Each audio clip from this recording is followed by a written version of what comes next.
Dunia kita sekarang ini dipenuhi dengan tantangan finansial yang kompleks. Dari biaya hidup yang terus meningkat, sampai tekanan untuk selalu terlihat sukses di media sosial. Sedangkan gaji yang kita dapatkan seringkali terasa nggak cukup. Sementara utang dan kebutuhan sehari-hari terus menumpuk. Nah, ini yang membuat kita selalu merasa kurang, dan terus berputar-putar di lingkaran yang kita sebut dengan rat race. Seperti selalu ngerasa ngejar sesuatu yang nggak ada ujungnya. Hal ini pastinya nggak nyaman, bikin kita selalu kepikiran tentang nasib kita dan keluarga. Gimana jika tiba-tiba nggak punya pemasukan? Tapi gimana kalau kita bisa belajar untuk mengelola keuangan dengan baik? Dan gimana kalau kita ternyata bisa belajarnya itu dari anjuran-anjuran yang ada di dalam Al-Quran? Dan ini dikombinasikan lagi dengan prinsip-prinsip ekonomi modern. Nah, mungkin dengan cara ini kita bisa menemukan keseimbangan dan ketenangan dalam mengatur keuangan kita. Apa yang diajarkan Al-Quran ini sangat relevan dengan kehidupan kita saat ini. Meskipun Al-Quran udah diturunkan lebih dari 1400 tahun dan teknologi serta gaya hidup terus berubah drastis, tapi prinsip dasar pengelolaan keuangan ini tetap berlaku. Dengan memadukan kebijaksanaan yang timeless dari Al-Quran dan dengan ilmu ekonomi modern, kita bisa menemukan cara yang efektif dan seimbang untuk mengelola uang. Nah, hal apa aja yang diajarkan Al-Quran dalam pengelolaan keuangan kita? Oke, kita langsung ke pembahasannya. Yang pertama, pentingnya perencanaan keuangan. Merencanakan keuangan adalah langkah awal yang penting buat memastikan stabilitas finansial kita dalam kehidupan sehari-hari. Anggaran membantu kita melihat dengan pasti berapa banyak uang yang kita miliki, gimana kita membelanjakannya, dan di mana kita bisa menghemat.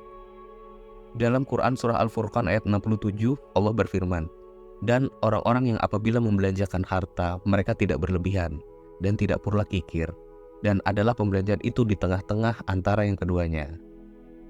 Dari ayat ini ngajarin kita untuk memiliki keseimbangan dalam pengeluaran. Artinya kita harus bijak dalam mengelola uang, nggak boros tapi juga nggak pelit.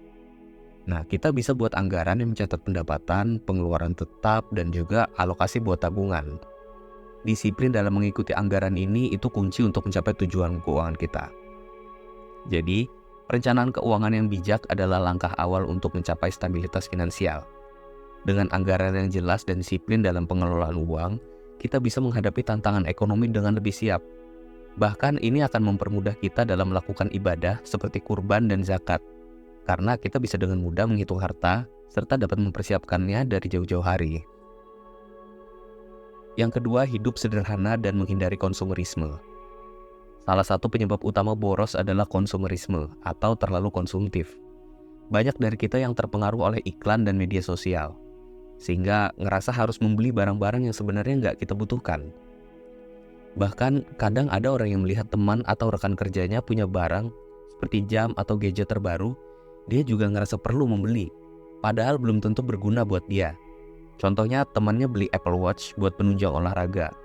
Nah, dia juga ngerasa perlu membeli, padahal nggak pernah olahraga.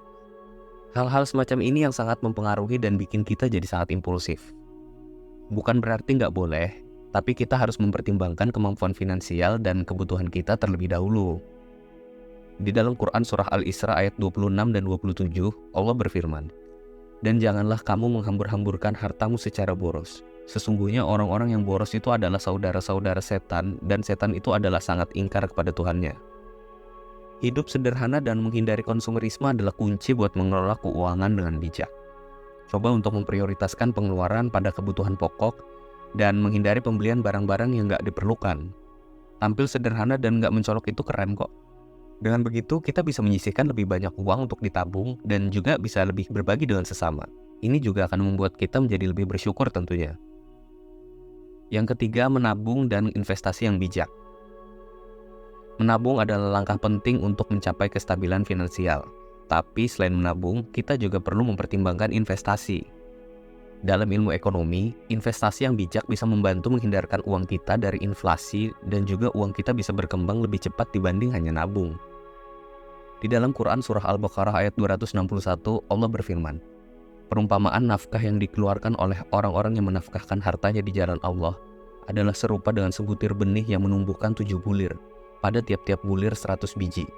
Allah melipat gandakan bagi siapa saja yang Dia kehendaki, dan Allah maha luas karunia-Nya, lagi maha mengetahui." Ayat ini merupakan informasi tentang pentingnya investasi, meskipun itu tidak secara konkret berbicara investasi. Karena yang tertulis ini menyampaikan tentang betapa beruntungnya orang yang menginfakkan hartanya di jalan Allah. Ayat ini kalau dibaca dari perspektif ekonomi jelas akan mempengaruhi kehidupan kita. Bayangin aja jika banyak orang yang melakukan infak, maka sebenarnya dia itu menolong ratusan, ribuan, bahkan jutaan orang miskin di dunia untuk bertahan hidup dan memberikan penghidupan yang lebih baik. Maksudnya, jika dengan berinvestasi kita mampu menjaga kekayaan, yang mana membuat kita terus berbuat baik dan berinfak, maka investasi itu akan bernilai dunia dan juga akhirat. Pilihlah investasi yang halal dan sesuai dengan prinsip syariah, seperti emas, properti, atau reksadana, atau saham-saham syariah. Dengan begitu, kita bisa memastikan bahwa investasi kita tidak hanya menguntungkan secara finansial, tapi juga sesuai dengan syariat. Yang keempat, menghindari utang yang nggak perlu. Utang yang nggak perlu bisa menimbulkan beban finansial yang berat. Bunga atau biaya tambahan dari utang dapat menguras penghasilan dan menambah tekanan keuangan. Banyak orang yang ketika memiliki kesempatan untuk berhutang, mereka nggak berpikir panjang buat ngambil utang tersebut. Padahal nggak tahu mau dipakai buat apa dan juga belum kepikiran gimana cara bayarnya. Alhasil dalam waktu cepat, uangnya habis nggak berasa, tapi hutangnya menjadi beban bertahun-tahun. Dalam Quran Surah Al-Baqarah ayat 275, Allah berfirman, Allah menghalalkan jual beli dan mengharamkan riba. Di sini dimaksudkan menghindari utang yang berbasis riba adalah salah satu cara untuk menjaga kestabilan keuangan kita. Jika kita terus berutang, pastikan utang tersebut digunakan untuk hal-hal yang produktif dan memiliki rencana pembayaran yang jelas. Selalu usahakan untuk melunasi utang secepat mungkin agar kita bisa lebih fokus pada menabung dan investasi. Yang kelima, keseimbangan antara dunia dan akhirat. Terakhir, penting untuk selalu mengingat keseimbangan antara kebutuhan dunia dan persiapan untuk akhirat. Dalam Quran Surah Al-Qasas ayat 77, Allah berfirman, dan carilah pada apa yang telah dianugerahkan Allah kepadamu, kebahagiaan negeri akhirat, dan janganlah kamu melupakan sebagian dari kenikmatan duniawi.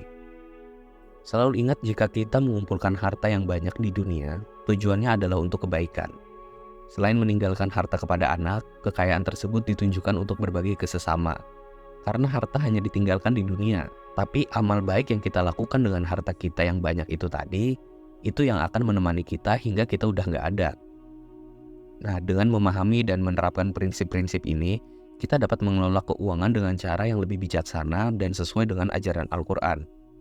Pengelolaan keuangan yang baik itu nggak hanya membantu kita mencapai kesejahteraan finansial, tetapi juga mendekatkan kita kepada Allah dan memastikan bahwa harta yang kita miliki membawa berkah bagi diri kita dan orang lain di sekitar kita. Oke, segitu aja untuk pembahasan kita kali ini. Terima kasih buat kalian yang udah menyimak videonya sampai sejauh ini. Jangan lupa bantu channel ini berkembang dengan cara subscribe.